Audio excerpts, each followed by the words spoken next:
Welcome to episode 13 of the TarPack podcast. We're going to get into our review and preview for both NC State and Carolina's game this week. Let's get right into it, starting with the game of the week in college football. UNC versus Duke in the battle for the victory bell. Carolina pulled out the victory here in the battle for the victory bell over Duke in a 49-47 win. That was an incredible game. Oh, excuse me, 47-45. I don't know why I said that. But yeah, as I was saying, incredible game this was. So proud of the way that Carolina fought in this game because there were many a time where it looked like Carolina was going to straight up lose, and that's because their defense really did have a poor performance in this one. Double overtime victory, but Drake May carried this team to victory as he normally does. Great, spectacular performance from Drake May, Marion Hampton. So let's get into the stars of the game. The number one player, I'm going with Drake May because without him in this game, we simply do not win. And you can say that about Marion Hampton as well. But Drake May was fantastic, 28 for 43, 342 passing yards, a touchdown. Did have one interception and an 84.8 QBR with 22 yards and 2 touchdowns on the ground as well. Drake was fantastic. He made play after play that just kept Carolina in it. Carolina would have lost if Drake May really made one more mistake than he did, to be honest. Number 2 player of the game is going to be Marion Hampton. 31 carries for 169 yards and a touchdown, along with 47 yards receiving. He is simply turning into maybe the best running back in the country. Carolina is turning into backfield U with the best quarterbacks and running backs that we have seen in the 2020s, to be quite honest, in college football. I mean, what university has had a better combination of quarterbacks and running backs than UNC since the start of this decade? I mean, seriously, you can't name one. So anyways, but he's number 2 player of the week, And number 3, I'm going to go with another offensive guy because the defense, like I said, didn't do too much. They struggled outside of really like the first half, mainly the first quarter. But number 3 is going to be Tez Walker, tied with Bryson Nesbitt. Tez Walker had 162 yards. Bryson Nesbitt had 68 yards and a touchdown. And that touchdown was a absolutely huge one in the end zone when the pass interference as well. What a catch. So, yeah, great play from Bryson Nesbitt. Great game from Carolina. Offensively, the defense is worrisome as we get into the preview for Clemson and Carolina this upcoming weekend. 3:30 in Memorial Stadium. Clemson coming off their best game of the year probably. They're starting to play their best football of the season, which is really unfortunate timing here because Carolina's having a good season, 8-2 as we speak. But Clemson is 6-4 and they're playing their best football. So this is going to be a tough one for the Tar Heels, especially defensively in this game. But getting into the quarterbacks, Cade Klubnik versus Drake May. It's obviously Drake May in this category. Cade Klubnik's been a lot better lately. But overall, he hasn't had the best of seasons. He's just been fine for the most part all year. He's just been mid. But he has definitely shown signs of improvement lately. Running back, Marion Hampton, I think, is the best running back in college football, and especially with an injury to Clemson's other running back besides Phil Maffa, it's definitely going to be tough for them to win this category. So yeah, that's done for Carolina there. Wide receiver is also going to be Carolina. Antonio Brown and guys for Clemson have been playing better lately, but Carolina has Tez Walker, they have J.J. Jones. They have a whole plethora of guys that are just better as a room as a whole. Tight end, obviously I've said many times, the best group of 3 tight ends in the country is in Chapel Hill. Now offensive line is the first thing that's going to go for Clemson here. The physicality is something that is in the favor of Clemson here. Carolina, I will say, the offensive line has been the best it's been in a few years. Carolina's offensive line is not terrible this year, which is a change from what it's been. is, but I just call it a kind of an average group. So I will give the advantage to Clemson here. So overall, the offense definitely goes to Carolina. And defense, this is when it starts to get overwhelmingly Clemson. The D line, it's really not even close. Carolina defensive line has been pretty disappointing. Kamen Rucker's been the only consistent guy in the room. And, Clemson's got a whole bunch of guys that are really good. So, getting into linebackers, this is actually going to probably surprise some people. I'm going with Power Eccles and Cedric Gray over Barrett Carter and Jeremiah Trotter. I just think you can argue that their upsides are higher or whatever, but the better duo right now is, I believe, Cedric Gray and Power Eccles. I think that those two, the way they've been playing at the college level, they are just better right now. And sure, whatever about upside and whatever, but those two linebackers in Clemson haven't had the best of seasons, if we're being honest.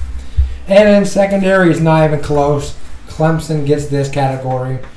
The corners at Clemson have been forcing turnovers. They've been making plays back there in the back end. Now, it's going to be a little bit different when they have to play the receivers that Carolina have, but overall, the secondary has been very good for Clemson this year. And Carolina's has been okay, but lately especially, they've had some more corners getting beat and stuff like that recently.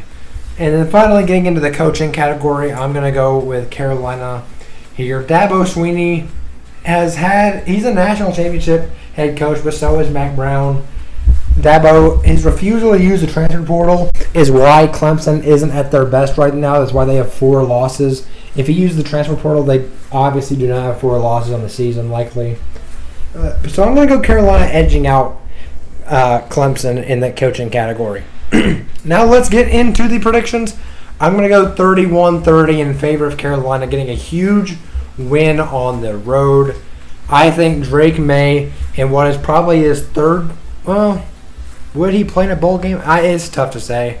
But in one of his last games at the Tar Heel, I think Drake May makes enough plays, especially given after what happened in the ACC Championship last year. I think Drake May especially comes in feisty. Same thing with Omarion Hampton, and the defense just does enough. Not much, but enough. I think Drake May and Omarion carry this team. So what is your prediction? My score prediction is Clemson 36 and Carolina 33. Any thoughts on the game? So Drake May is going to be playing against the actual pretty average defense, and he's going to do Drake May things. Duke's defense is good. Do great. And he dropped 47. Yeah, I say he's going to do Drake May things. Called do good. And, but I mean, just this Clemson team has been playing the best it's been playing all year. And just, they're home as well. So I'm going to pick Clemson 36, Carolina 33, especially with the Carolina defense, which has not been nearly as horrible as it has been past years. But it's still not good. Yeah, it's Carolina. If Carolina had NC State's defense, and we said this before, if Carolina had NC State's defense, they would probably be in the college football playoff, legitimately. Yeah, just that if State had Carolina's offense. Yeah, you could say the same thing if NC State had Carolina's offense. Like, if we united as a TarPack team, we could be college football playoffs. But anyways, let's get into the NC State portion of this podcast. And now to the NC State versus Wake Forest review. NC State won this game 20-6. Our defense was absolutely 26-6. 26-6. Sorry, my bad. And our defense was absolutely amazing. And I mean, our offense, Brendan Armstrong, so glad to see what he's done, and just so glad to see him back and just doing good. I mean, yes, he's like almost just a running back, but I mean, man, he makes plays on the ground. I mean, he can't be stopped on the ground, really. He gets like at least 3 yards a run. And that's my top 3. Number 1, I'm going to do Savion Jackson. He had only 4 tackles in the game, but 2 sacks. Just what a great game by him. Just very proud of him right there. And then number 2, I'm going to have Brendan Armstrong. Just passing yards is 12 for 17, 111 yards, 1 touchdown. Very good, honestly, for how he's usually been. And then Brendan Armstrong for running 15 carries, 96 yards, 1 touchdown. Just what a game by Brennan Armstrong. And then number 3, Peyton Wilson just has to be on this list every single time. He had 7 tackles, and he just had a very great game. 2 tackles for loss as well. Yeah, 2 tackles for losses as well. I mean, man, that NC State defense against the Wake Forest offense. I mean, yes, it's Wake Forest, but man, just thinking about how Wake Forest still scored 21 last week against a good Duke defense is just showing how good our defense really is. And now to the preview of NC State versus Virginia Tech. QB, I'm going to give this. I want to throw in Kyron Jones of Virginia Tech's been playing very well lately and taking over for the previous quarterback. Yes, and I'm going to give this to the Virginia Tech quarterback, Tyron Jones. Obviously, Brennan Armstrong's back. This is his second game back after being benched. But, I mean, he really performed well against Wake Forest, and I really hope he performed well against Virginia Tech. And it's going to be hard for Virginia Tech's quarterback against probably the best defense they played all year. And now to running back, I'm going to give this to Virginia Tech as well. I mean, if Brennan Armstrong was a running back, I would honestly give this to Brennan Armstrong. But he's classified as a quarterback, even though he runs most of the time. But yeah, out of our other running backs, Virginia Tech is better out of our actual running back room. And Virginia Tech's group of running backs aren't great, but they're just better than NC State's. Yeah. And now to the wide receivers, I'm going to give it to Virginia Tech. I mean, yeah, Kevin Concepcion, best wide receiver out of the whole crew of both teams. But then the rest of our wide receivers, not really that great. Now Jalen Wayne on Virginia Tech, very talented. Virginia Tech has the more talented room. And now to tight end, I'm going to give this to Virginia Tech as well. Honestly, Trent Penix is a good player and everything, but just Virginia Tech's room is more deep. And then the offensive line, I'm going to give this to NC State. Very close. This battle is one of the closest battles out of the whole match. But yeah, NC State offensive line, I'm going to give him the best, even though it's very close. Defensive line, I'm going to give it to NC State. Another one, which is almost just like, I mean, not really. Obviously, we have our defensive line has been doing very good this year. Obviously, a lot of Savion Jackson. Yeah, even though a lot of our sacks have, I mean, just NC State loves pressure. We try to put fear in the quarterback. And now linebackers, greatest linebacker in the country, Peyton Wilson. Secondary, Aiden White and Shaquem Battle have started to perform better, especially Shaquem Battle. He's really came out as a very talented secondary cornerback for NC State. Coaching, I'm going to give it to Dave Doran just by a small bit, but Dave Doran is just a great coach for a team. Obviously, he makes some coaching mistakes, but I mean, by just the amount of players and how he makes our football program look to like high school players and making a lot of North Carolina players want to come to state. Like, honestly, if you're not from the Charlotte area, you probably want to go to state. Like, most of the Carolina players in North Carolina are all from Charlotte. It makes sense. I mean, they get the better ones because all the better ones are from Charlotte. Or from Grimsley High School. Yeah, or from, I guess, Terrell Anderson from Grimsley High School, and he's going to state.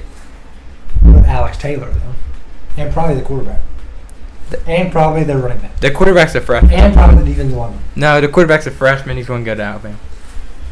All right, and getting into the predictions. What is your prediction for this game? I'm going to have NC State winning 27-20 against Virginia Tech. I think this offense is going to do just enough to win the game. And our defense is going to get a couple turnovers, I feel like, get us in great field position to score. So 27-20 NC State. All right, and I'm going to go with Virginia Tech losing as well. NC State winning 24-20. Virginia Tech simply has not played a defense like NC State this year. And while their offense looked really good last week, I don't think this carries over. I think NC State wins in a close one because their defense is just better. And their offensive line can get enough going to help the running game and get this game a win for NC State. So that's going to wrap up episode 13 of the TarPack podcast. Thank you guys so much for joining us. Follow us on Twitter if you have not already, TarPack Podcast. And we will see you guys in the next one. Go Heels. Go Pat.